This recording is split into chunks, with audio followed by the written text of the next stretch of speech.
Boa noite. Arranca hoje na SIC e na SIC Notícias a série de debates presidenciais. Hoje entre Luís Marques Mendes e António Filipe. Bem-vindos. O sorteio ditou que começa Luís Marques Mendes. Estamos a assistir, Luís Marques Mendes, a um braço de ferro entre o Governo e os sindicatos por causa da reforma laboral e neste debate temos duas visões diferentes. António Filipe pede a retirada do documento, o senhor pede consenso, sobretudo com a UGT, em nome da paz social. O que lhe pergunto é, num país com pouco mais de 7% de trabalhadores sindicalizados, estes interlocutores representam uma real ameaça à paz social? Já lá vamos. Primeiro cumprimentar, saudar os nossos telespectadores. Depois saudá-la a si, sempre com todo o gosto. Depois saudar de uma forma especial, se me permite, o António Filipe. Conhecemos-nos há muitos anos do Parlamento. Devo dizer que tenho uma especial estima pessoal e política por António Filipe. Foi sempre um deputado muito respeitado e considerado. É um gosto revê-lo aqui. Clara, em direto à sua questão, acho que esta matéria tem evidentemente a sua controvérsia, a sua polémica. Mexer em leis laborais tem sempre esta polémica, mas eu acho que nós não devemos dramatizar. Acho que devemos considerar que há certos percalços e certos momentos e oportunidades que têm, de facto, os seus quês e as suas dificuldades. Primeiro ponto, a greve que está prevista. Eu acho que é uma greve legítima, como qualquer greve é legítima. O direito à greve é um direito legítimo, não devemos estar a dramatizar. Já aconteceu várias vezes no passado, vai criar problemas, transtornos às pessoas, com certeza, mas isso é natural no direito à greve. Segundo ponto, qual é a parte mais importante? É aquela que você sublinhava bem. Da paz social. Da paz social. E para haver paz social, de qual eu sou um grande defensor, acho que toda a gente é, eu acho que é importante haver um acordo aqui entre três partes. O Governo, as entidades patronais e a UGT. E eu acredito que esse acordo vai ser possível. Porque o processo negocial existe, continua a existir. E eu acho que mesmo se houver greve, eu acho que é possível o diálogo, o equilíbrio e a concertação social depois da greve. E o senhor, sobretudo porque... E o senhor, se for Presidente, só deixará passar esse diploma se houver acordo com pelo menos uma das centrais sindicais? Não. Primeiro ponto. Um Presidente da República só se pronuncia sobre uma lei em concreto depois dela aprovada. E, portanto, isto é uma questão de princípio. Eu aplico isso à legislação laboral, à nacionalidade, qualquer matéria. Neste caso, para além de uma razão de princípio, há uma razão pragmática muito forte. Qual é?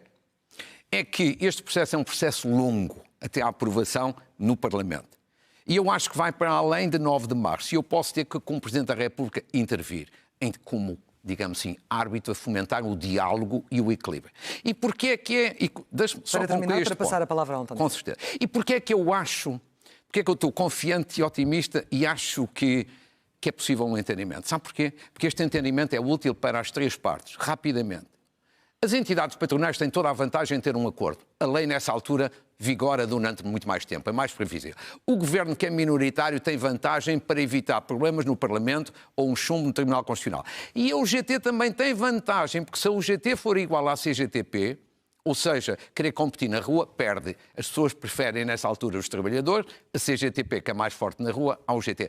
A vantagem da UGT é um acordo na concertação. O UGT, que neste momento já está a ir mais longe do que a própria CGTP, António Filipe, já a ameaçar com, eventualmente, 2 dias de greve, mas na linha daquilo que ouvimos de Luís Marques Mendes, o António Filipe rejeita este documento, independentemente de haver ou não acordo, não passará por si, se for eleito Presidente. Em primeiro lugar, boa noite. Boa noite. Clara Sousa, e cumprimento também o Dr. Marques Mendes. Eu acho que eu aqui e o Dr. Marques Mendes estamos em profunda divergência. O Dr. Marques Mendes está preocupado com a greve geral, e quer impedir a greve geral, e eu quero impedir o pacote laboral. E é com isso que eu estou preocupado. Por conhecer esta proposta.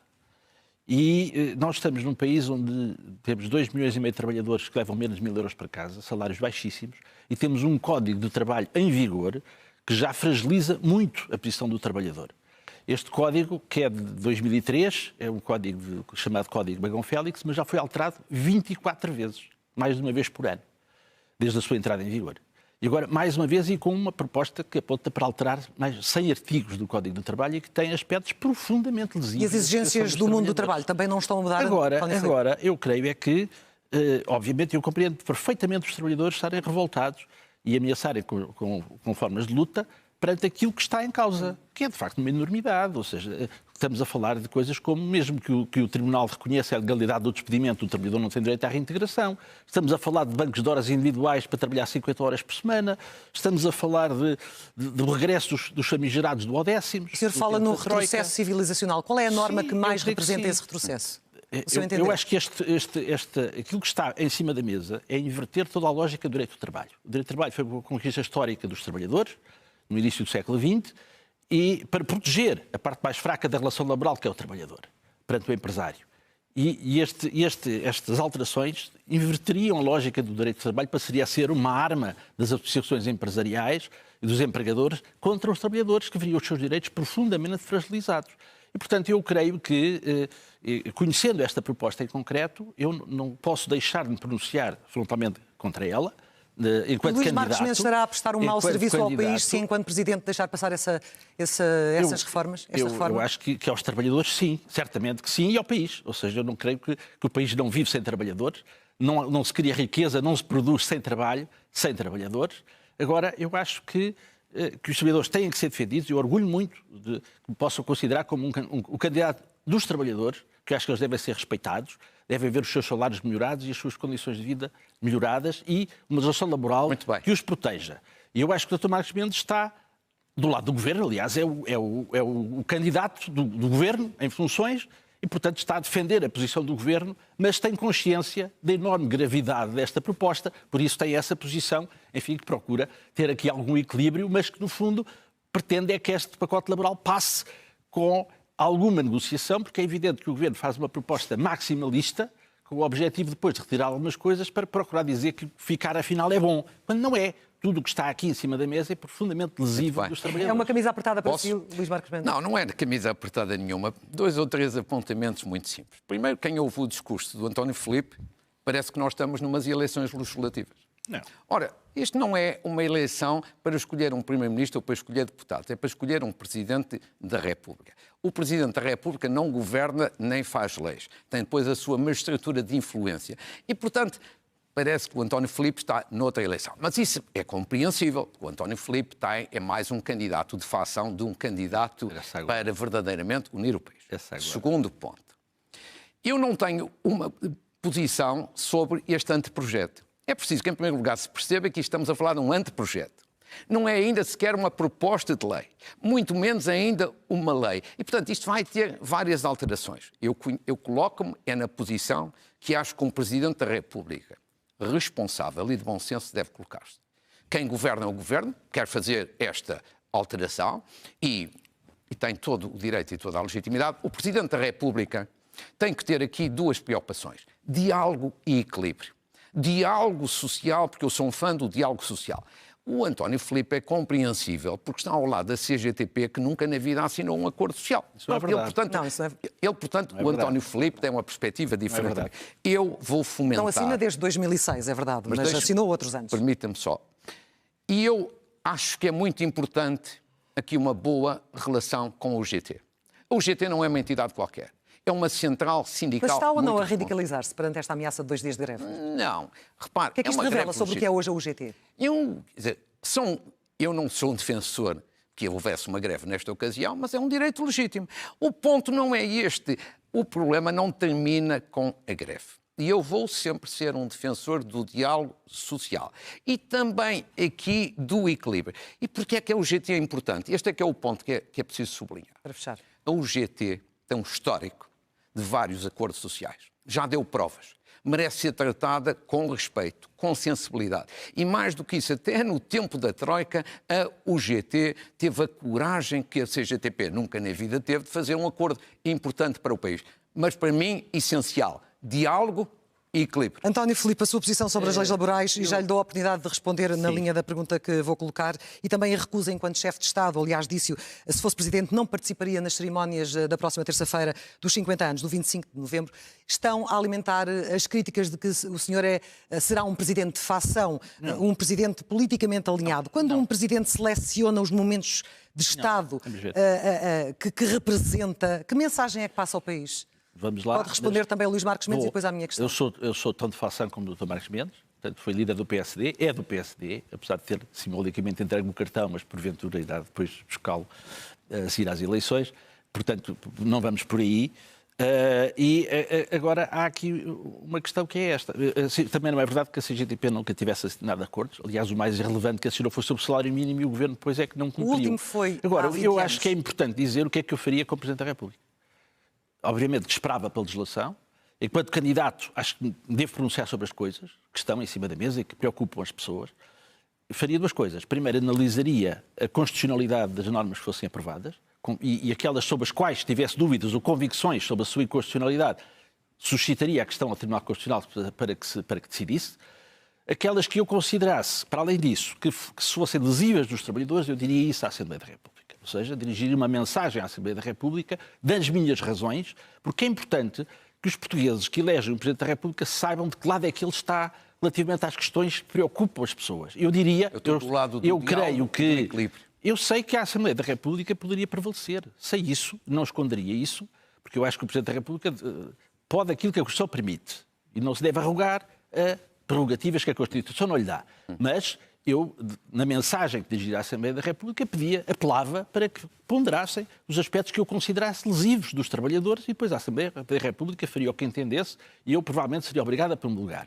Mas ficaria bem, com a minha consciência enquanto Presidente, transmitir aos portugueses a opinião que tenho sobre aquilo que considerasse, se considerasse que estávamos perante um processo nacional. Avancemos. 25 de novembro. São pontos, se me permite. Muito rapidamente só. Não, muito rapidamente. 15 segundos.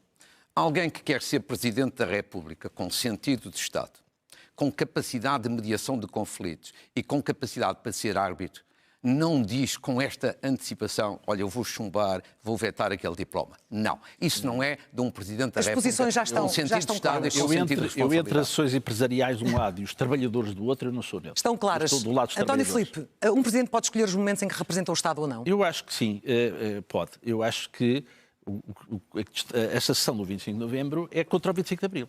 Ponto final. Porquê é que diz isso? Digo isso porque nunca se lembraram de celebrar o 25 de novembro desta forma. Esperaram os 50 anos, foi só com o impacto das comemorações dos 50 anos do 25 de abril que se lembraram de o fazer, e a direita teve, por diversas vezes, maioria absoluta na Assembleia da República, podia tê-lo feito, portanto foi claramente contra o 25 de abril, e a forma da sessão solene, que é exatamente calcada da do 25 de abril, tem um sentido claro, que é reescrever a história e menorizar o 25 de abril. E ninguém contará com a minha colaboração para menorizar o 25 de abril. Ponto final. Luís Marques Mendes, um Presidente pode escolher os momentos em que representa o Estado ou não? Não. Eu acho que esta posição é absolutamente incompreensível, inaceitável e lamentável. Isto prova mesmo que o António Filipe, sendo uma pessoa de facto muito respeitada e muito considerada, tem momentos em que não evidencia sentido de Estado. É um candidato de facção. Vejamos por partes. Uma cerimónia de Estado e o chefe do Estado não participa numa cerimónia de Estado. Isto é incompreensível. Segundo, o 25 de novembro não é uma data qualquer. Foi uma data que evitou que Portugal tivesse saído de uma ditadura, não caísse numa ditadura de sinal contrário. Isto é lamentável. Vamos ser francos. Entre o 25 de abril e o 25 de novembro há diferenças. A minha opinião pessoal, tenho que explicar. O 25 de abril é uma data especial, única, que não é substituível por qualquer outra, porque é a data fundadora da democracia. Ponto. Para mim é a data mais importante. Agora, o 25 de novembro também pode ser comemorado, também deve ser comemorado, é uma data igualmente importante. Restituiu ao país a pureza dos ideais do 25 de abril. E por isso é que acho que a este respeito as duas cerimónias não se substituem uma à outra, cada uma tem a sua importância e devem ser assinaladas. Agora, o António Filipe, deixe-me só dizer, porquê que o António Filipe tem esta posição? Porque o Partido Comunista, sejamos francos, foi o partido que foi derrotado no 25 de novembro de 1975. Mas o António Filipe, que em algumas matérias já evoluiu relativamente ao PCP, também devia aqui mostrar sentido de Estado. Mais ainda, viu à chegada, agora há bocadinho, aqui à televisão, à SIC, a dizer, é verdade, que exerceu funções de Vice-Presidente da Assembleia da República com grande isenção. Eu reconheço isso. A mesma isenção não tem agora aqui, porque coloca-se do lado minoritário do PCP contra o lado maioritário que quer assinalar e celebrar os tempos. António Filipe, faça favor. Eu acho que esta cerimónia é que é uma cerimónia de facção. Esta é que é.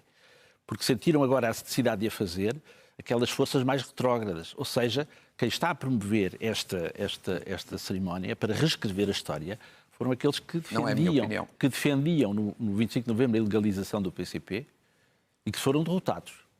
E, portanto, eu creio que quem está a promover esta cerimónia foram os derrotados também do 25 de novembro, que agora querem reescrever a história. Eu orgulho-me muito de ter como apoiantes da minha candidatura pessoas que subscreveram o chamado documento dos 9 e que estiveram muito envolvidos no 25 de novembro. Aliás, a história demonstra que o PCP, eu não estou aqui como PCP, estou como candidato presidencial, mas assumo as minhas posições, mas o PCP continuou no governo depois do 25 de novembro. É importante ter isso em conta, porque mas o que se pretende com esta cerimónia é, de facto, menorizar o 25 de abril e transmitir para as pessoas, para a opinião pública, uma visão do 25 de novembro que não corresponde exatamente à realidade. Eu creio que vale a pena discutir a questão com seriedade, como alguns historiadores fazem, e não como uma cerimónia de facção para querer substituir a importância do 25 de abril. Ficamos aqui pela questão do 25 de novembro, avancemos, porque da recuperação pós-Troika à nova polarização dos últimos anos, o país mudou muito, como sabemos, na última década. Luís Marques Mendes, qual será o seu maior desafio enquanto Presidente e qual a sua maior prioridade? A estabilidade, completamente. Mas eu acrescentaria depois duas. Estabilidade, a ambição económica e a consciência social. Mas há, em primeiro lugar, a estabilidade. Porquê? O país não pode viver todos os anos em eleições, nem de 2 em 2 anos. É preciso haver, em primeiro lugar, condições para que os governos, este ou qualquer outro, governem, reformem e apresentem resultados. Se não apresentarem resultados, o populismo cresce. Segundo, as pessoas precisam de tranquilidade. Não querem viver permanentemente em campanha eleitoral e não querem confusão. Terceiro, as empresas precisam de previsibilidade. E é por isso que eu darei uma importância capital à defesa e à garantia da estabilidade, desde logo num ponto essencial que um Presidente da República pode, de facto, fazer pontos. Levar as partes, neste caso Governo e partidos, à negociação de orçamentos para evitarem ou crises políticas ou a fragilização dos governos e, portanto, a estabilidade é um bem inestimável em qualquer lado, mas sobretudo em Portugal por isto. Por isto só, claro. A estabilidade para os políticos é irrelevante. Ou estão no poder, ou estão na oposição, no Parlamento ou no Governo. Agora, quando não há estabilidade, perdem os mais frágeis. Os idosos, os pensionistas, os reformados, os cidadãos portadores de deficiência, os jovens. E por isso a primeira missão que eu tenho é garantir e defender a estabilidade naquilo que está ao poder, no poder de um Presidente da República. O maior desafio e a maior prioridade sua, António Filipe, se for eleito Presidente? Eu diria que é a estabilidade, mas não é esta, é a estabilidade da vida das pessoas. Mais importante, eu acho que em democracia há coisas mais graves do que ter muitas eleições, embora as eleições devem ser de 4 em 4 anos, como é evidente. Agora, eu acho que o que é que inquieta hoje as pessoas? O que inquieta hoje as pessoas é ver as crianças a nascer nas ambulâncias a caminho das urgências fechadas. O que preocupa as pessoas é não terem acesso ao Serviço Nacional de Saúde. O que afeta as pessoas é as crianças faltarem professores nas escolas. É os jovens não terem acesso a uma habitação, porque não têm dinheiro para comprar e veem um mercado de habitação completamente à rédea livre, com todas as consequências. E isto preocupa imenso as pessoas. É isto que afasta as pessoas também da vida política, a descrença, o pensarem que quem governa o país não faz nada para resolver os problemas ou faz pior para resolver os problemas. E, portanto, eu creio, dir-me-á que, evidentemente, não é o Presidente da República que vai levar à prática estas políticas. É evidente que sim. Mas eu creio que estamos a falar de direitos constitucionalmente consagrados, fundamentais, e acho que o Presidente da República tem que ter uma voz. Ou seja, as pessoas era bom que as pessoas tivessem a noção de que elegeram um Presidente da República por sufrágio direto e universal e que elegeram alguém que está do seu lado, que compartilha as suas preocupações e que usará as suas competências no sentido de pugnar para que sejam postas em prática políticas conformes à Constituição e aos direitos nela consagrados. A Constituição não diz só respeito ao funcionamento dos órgãos de soberania, também diz, mas corporiza um projeto de democracia económica, social e cultural para que se fez o 25 de Abril, foi para isso que se fez o 25 de Abril e que está muito longe nesse aspecto do desenvolvimento económico e social de ter sido cumprido. Mas na prática como é que vai intervir, António Filipe? Tem dito que não se pode limitar o Presidente a pairar sobre os problemas. Sim. Que tipo de intervenção? Qual é a linha vermelha que não pode passar? Qual é o seu limite? São as atribuições que a Constituição confere ao Presidente da República. Eu não defendo que o Presidente da República extravase os seus poderes constitucionais.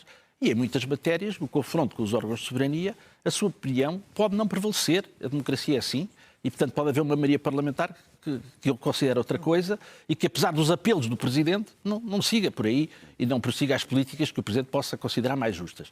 Mas eu creio que, até pelo facto de ser uma eleição direta, é importante que os portugueses sintam que têm um Presidente da República que compreende os seus problemas, está solidário com eles e que, na relação que tem com o Governo e com o Parlamento, faz alguma coisa, usa a sua chamada magistratura de influência, que é algo politicamente relevante, para que haja políticas de encontro à resolução dos problemas que preocupam de facto as pessoas. Os tempos estão equilibrados neste momento. Luís Marques Mendes considera que tem melhores condições para unir os portugueses, para dar resposta aos seus anseios do que António Filipe? Eu considero-me a decisão final é dos portugueses e eu aceito com muita humildade. E porquê? Por causa da vasta experiência política e governativa que tenho. Eu tenho experiência do poder local, do poder nacional, do governo, do Parlamento, de lidar com a Constituição em várias revisões constitucionais, do Conselho de Estado. E isto, ouça, sem falsa modéstia, evidentemente que isto é útil. Na Presidência da República, a experiência conta. E por isso eu concordo com o António Filipe, no sentido de que há um conjunto de ambições das pessoas que precisam ser realizadas. Mas primeiro ponto, se não houver estabilidade, então é pior. Todos estes assuntos que o António Filipe elencou e bem, ficam então para terceiro, quarto e quinto plano. Primeira preocupação grande que eu tenho. Agora, a estabilidade é também a condição para duas outras questões fundamentais. Ambição económica. Eu vou ser um presidente que, evidentemente, até porque pela experiência que fui adquirindo em termos de governação, para ajudar a promover outra ambição económica em Portugal. Como é que quer ajudar? Olha, por exemplo, já o disse, o Presidente da República usa pouco a figura das mensagens ao Parlamento. Os vários Presidentes da República. Eu vou enviar uma mensagem ao Parlamento nos primeiros meses da minha atuação governativa subordinada à ideia de desafios económicos e sociais para os próximos 10 anos.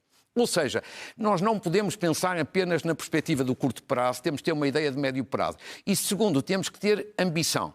Só este número, que é assustador. Nós, neste momento, até estamos a crescer economicamente razoavelmente bem. Mas o histórico dos últimos 30 anos é este número. Portugal recebeu nos últimos 30 anos 180 mil milhões de euros. E qual foi a nossa convergência com a Europa? Sabe, Clara? Sabe, António Filipe? 1 ponto percentual. Isto é, na prática, estagnação.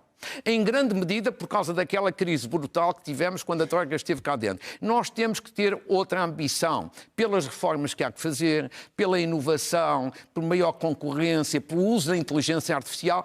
O Presidente da República não governa, mas tem que puxar o país para cima. António Filipe, quer responder ou colocar a sua posição em relação a esta ambição também do seu lado? Eu acho que deve haver, de facto, a ambição de produzir mais para dever menos. E creio que para que o país produza mais, é preciso, em primeiro lugar, que as alavancas fundamentais da nossa economia estejam nas mãos de portugueses. Não é o que acontece hoje. Nós vimos que o processo de privatizações levou a que, neste momento, temos a banca portuguesa, a exceção, ainda bem, da Caixa de Depósito, que permanece na esfera pública, mas temos a banca nas mãos dos espanhóis, temos as telecomunicações nas mãos de vários países, que não Portugal, depois da distribuição da PT, temos casos escandaloso agora da TAP. E eu creio que aquilo que soubemos hoje, relativamente à investigação sobre suspeitas de crimes cometidos da privatização da TAP, no fundo reportam a questões que nós já sabíamos, de conclusões de comissões de inquérito, é que a TAP foi comprada por privados com o dinheiro da própria TAP e que depois com a pandemia desertaram. E eu acho que aquilo que se sabe hoje e as diligências que foram realizadas hoje demonstram que é necessário impedir prosseguimento do processo de privatização. Mas enquanto Presidente, o que faria? Como faria? Eu alertaria o Governo para os perigos, para o país, da privatização da TAP.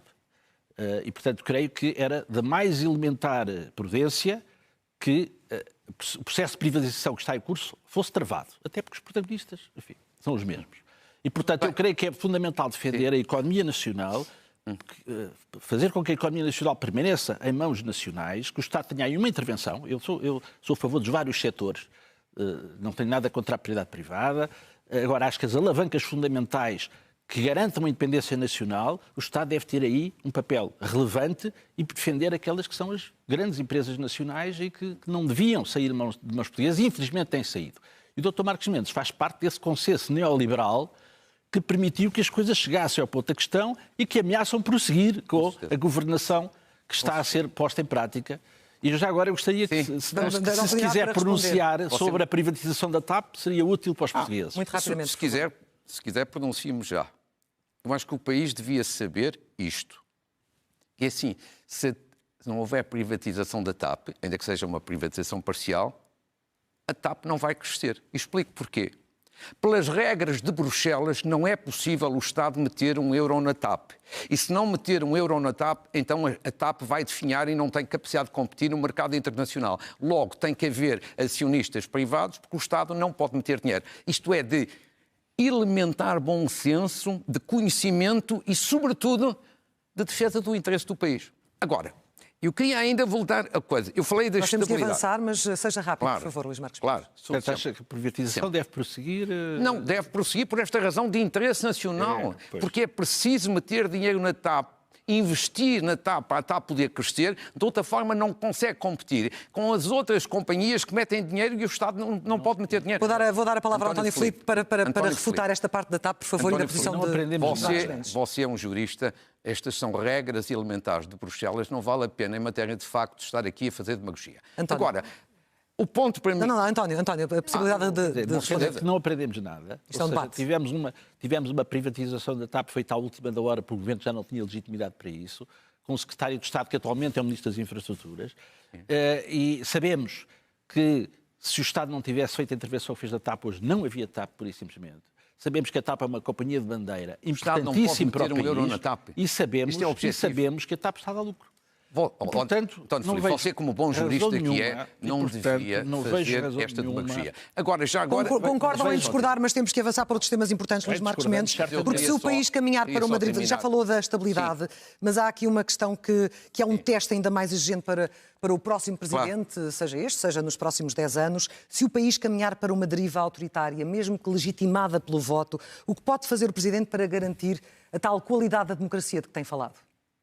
Está a falar de que cenário em concreto? Estou a falar do país de caminhar para uma deriva autoritária. Bom, isso, quer dizer, eu como Presidente da República vou ser absolutamente intransigente nessa matéria. Ou seja, como eu disse no dia da apresentação da minha candidatura, a minha candidatura tem valores. Primeiro valor, defender a democracia. Segundo valor, a liberdade. Terceiro, a justiça social. Estes são os 3 grandes valores da minha candidatura. E, portanto, nem me passa pela cabeça um cenário tremendista dessa natureza. E, portanto, eu vou, a esse respeito, ter uma posição muito clara. Relativamente àqueles que querem minar a qualidade da democracia, o Presidente da República será, no âmbito dos seus poderes, absolutamente claro e intransigente. Nós temos problemas na qualidade da nossa democracia, mas os portugueses gostam da democracia, gostam de viver em democracia, e isso, para mim, é um dado essencial. Democracia, liberdade e justiça social. António Filipe, o que faria nessas circunstâncias, enquanto Presidente? Eu acho que faria aquilo que a Constituição permite que fizesse. O que é? E é muita coisa. Ou seja, permite uma intervenção relativamente ao Poder Legislativo, na parte em que pode exercer o direito de veto, com as limitações que conhecem, mas que é real, e há um último reduto. Ou seja, o Presidente da República é o último reduto da democracia em caso de necessidade, porque ele tem não só a possibilidade de dissolver a Assembleia da República, como, inclusivamente, a Constituição prevê isso. A demissão do Governo para garantir o regular funcionamento das instituições democráticas. Nunca foi necessário, na democracia portuguesa, recorrer a essa possibilidade, e ainda bem, espero que nunca seja. Agora, havendo um Governo que ponha em causa o funcionamento da democracia, ou que subverta gravemente regras da democracia, caindo numa tal deriva autoritária, o Presidente da República tem sempre essa possibilidade de ser a última trave-mestra da defesa da democracia. Mas dando posse ao partido que for eleito nas eleições... Eu não estou a falar da tomada de posse. As regras da tomada de posse da Constituição estabelece quais são, não é? Portanto, e obviamente que no quadro parlamentar o Presidente da República tem que se conformar com os resultados. Mas o senhor também já disse que fará tudo para evitar que chegue ao poder. No quadro da Constituição. E, portanto, procuraria encontrar soluções no plano parlamentar que o evitasse.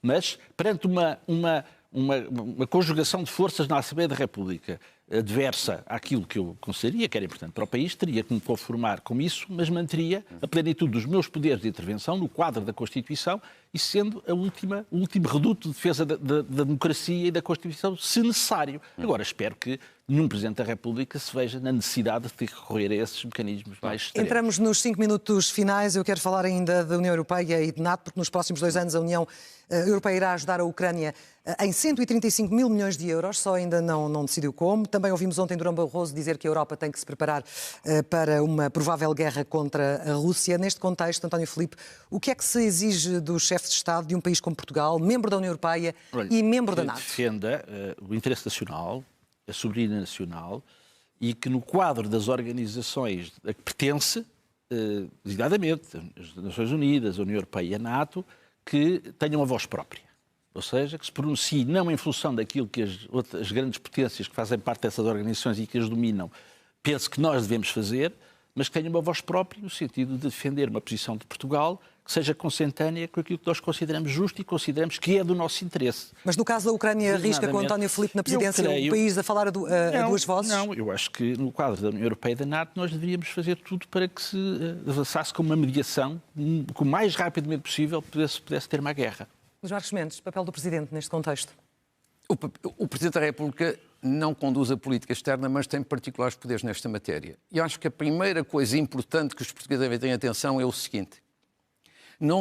O mundo está num estado de grande instabilidade. Nós não devíamos acrescentar instabilidade cá dentro e daí a necessidade de um Presidente da República experiente. Porquê? As Nações Unidas estão no estado em questão. Quase irrelevância. Não é culpa de António Guterres, mas é apesar dos esforços de António Guterres. A Organização Mundial do Comércio, num tempo de crise tarifária, não existe, está desaparecida. A relação transatlântica está em dificuldades. A Europa também tem as suas fragilidades. Neste quadro, ao dizer, há duas coisas que são importantes. Primeiro, o reforço da NATO. E a NATO tem tido aqui um papel importante. O acordo na última cimeira da NATO foi essencial para a segurança da Europa. Se não tivesse havido acordo, o que se estava a discutir neste momento era a implosão da NATO, o princípio do fim da NATO. E quanto à Ucrânia, deixe-me só dizer o seguinte. A Ucrânia é um caso em que eu não compreendo a posição de António Filipe, mas pode ser que ele hoje vá aqui explicar. Que é o seguinte. Com todo o gosto. Com todo o gosto. Então deixe-me só explicar. O caso da Ucrânia é um caso em que há um agressor e um agredido. Um Presidente da República que se preze, condena o agressor e dá apoio ao agredido. Não vejo até hoje o António Filipe a fazer isto. Em segundo lugar, um caso de grave violação das leis internacionais. Um Presidente da República que se preze e com sentido de Estado faz uma condenação clara. Terceiro, as pessoas dizer, como António Filipe e outras pessoas, quero a paz. A paz todos queremos, a começar pelos ucranianos. Não é verdade. Mas se quer a paz, o primeiro apelo que devia fazer era ao presidente russo para abandonar a Ucrânia, porque foi ele que invadiu, não foi ele que foi invadido. E, portanto, eu acho que a sua posição, desculpe que lhe diga, eu tenho enorme respeito por si. Enorme respeito por si, já o disse no princípio. Como é que é possível, entre Putin e Zelensky, o senhor optar por Putin? Não é essa a questão, está enganado. Não, essa é que é a questão essencial. Deixa-me equilibrar os tempos, e esta questão é uma questão importante, desde logo, para o Presidente da República. Está enganado. António está enganado. Eu acho que esta guerra poderia e deveria ter sido evitada. Esta guerra que teve o desenvolvimento que vem desde 2014, isso toda a gente reconhece, que devia ter sido evitada aí. Quando se dizer os desenvolvimentos de 2022 que eu condenei, a invasão russa, mas considerei que aquilo devia cessar de imediato e não cessou por interferência do Sr. Boris Johnson. E agora vai que quis convencer a Ucrânia de que podia ganhar uma guerra contra uma grande potência nuclear, uma guerra que nunca poderia ganhar. Era preciso ter evitado a guerra, a diplomacia devia ter evitado a guerra, e infelizmente não evitou. A partir do momento em que ela se recrudesceu em 2022, dos esforços diplomáticos iam ser feitos para que a guerra não prosseguisse, porque quanto mais tarde isso acontecesse, pior para a Ucrânia. E é isto que estamos a ver. O tempo passa, o tempo corre contra a Ucrânia e, portanto, é preciso que, de uma vez por todas, haja mediação e que aquela guerra termine. A melhor forma de apoiar o povo ucraniano é fazer com que a guerra termine o mais rapidamente possível. E diga-me uma coisa... Estamos no minuto final, muito rapidamente, que a última palavra é para António Filipe. São 30 segundos para a guerra. Porque foi a posição do Papa Francisco, foi a posição de quase todos os países do mundo, menos a União Europeia. E nem toda. Eu constato, tenho uma pena. E nem toda. O António Filipe não tem a coragem para condenar o agressor, Não está que enganado. na prática Já o esteja ao fiz. lado do Sr. Putin. Acabei de o fazer. E quem quer... Acabei de o fazer. Condena a intervenção Condenei russa a agora. intervenção. Não foi agora. Foi Não, esta agora. Não. Vamos falar há 3 anos. Eu disse isso há 3 anos. Olha, acho que foi neste estúdio, foi aqui nesta estação de televisão. Mas condena, faz um apelo então ao Sr. Putin para abandonar a Ucrânia. Eu acho que isso é simplificar aquilo que não é simplificável. Porque a guerra começou em 2014, como toda a gente sabe. Como toda a gente sabe. Eu acho que esta questão é... Eu, como Presidente da República, faria todos os esforços para que, no plano da diplomacia, esta questão terminasse de uma vez por todas, porque é a forma de ser solidário com o povo ucraniano e acabar com esta guerra. António Filipe, Luís Marques Mendes, muito obrigada pela vossa presença. O próximo debate na SIC e na SIC Notícias será no próximo domingo às 9 da noite. Coloca frente a frente Catarina Martins e Henrique Gouveia Mel. Boa noite.